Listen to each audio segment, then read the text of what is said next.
Good morning, Britain. Serious questions over police recruitment.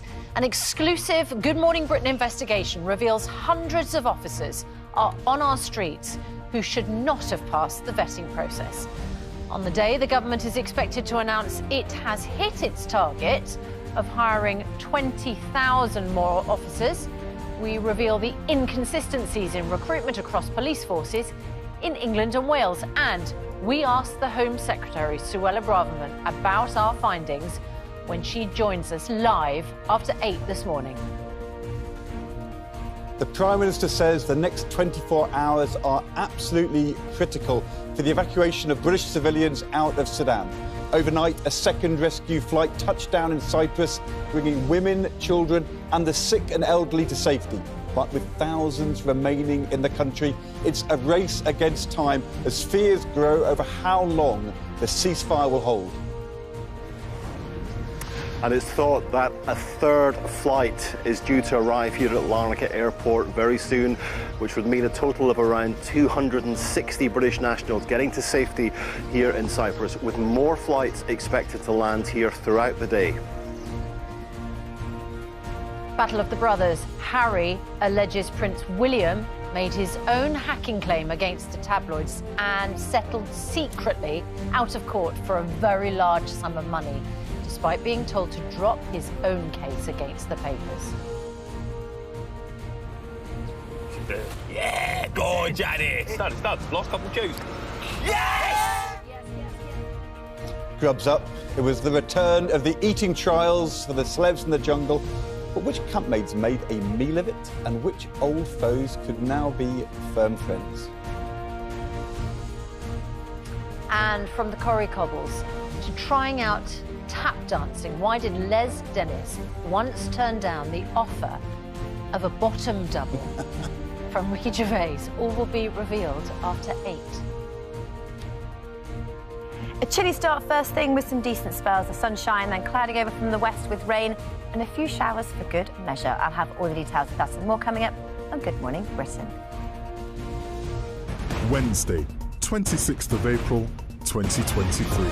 Live from Television Centre in London, this is Good Morning Britain with Susanna, Reid and Ed Balls. Very good morning to you. It's just gone 6 o'clock. We are keeping a very close eye this morning on what is happening in Sudan and those rescue flights. Yesterday, we spoke to that mum of 3 who was out there, who was desperate to get home. We have an update on her. Right. She's managed to get on a flight, and we'll bring you the full story of that, because what she was so describing worrying, yesterday... I mean, the shooting around her at the time when she was still at home. It sounded pretty scary. Really scary. And when you've got little children that you're trying to get out and you don't know if you can even make it to the evacuation point. And it was not clear at all whether the safe thing for her to do was to try and make it to the flight or to try and stay safe at home. But she clearly did the brave thing to get her 3 children, all under 7, to the airport with the gunfire around her, and they're on the flight. Excellent. Thank goodness for that. Also, we have this remarkable story this morning about police recruitment numbers. We've often argued on this programme, haven't we, with particularly the Police Minister, Chris Philp, who's a regular visitor to Good Morning Britain, which is a good thing. Apparently he couldn't make it today. He had to send the boss. He had to send the Home Secretary, Suella Braverman. He was busy. 9:30, the government will announce whether they have fulfilled their pledge to recruit 20,000 new police officers.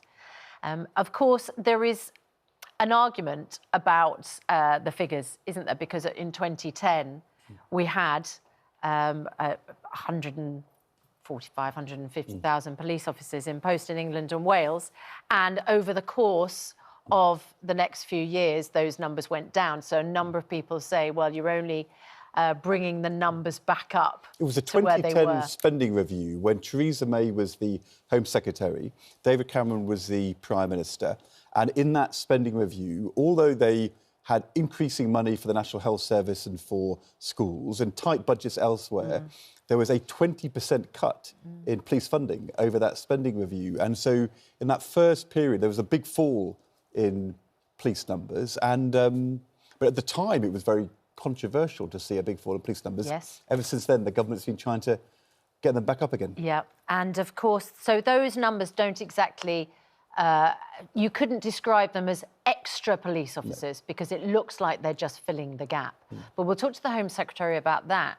But we have our own exclusive story about police officers because Good Morning Britain has been told by the Inspector of Constabulary that hundreds, if not thousands of recruits should never have been allowed to join the police force. Figures uncovered by this programme also raise serious questions about the way candidates were vetted, with some forces appearing to pass significantly more recruits than others. It comes, as we said, as the government's expected to announce later today that it has met its target of reducing 20,000 new police officers. Recruiting, not reducing. Recruiting? Yes. Did I say reducing? I apologise. Recruiting. I don't know. That was what you call a Freudian. Recruiting 20,000 new police officers, and our political correspondent Louisa James is going to report on our story.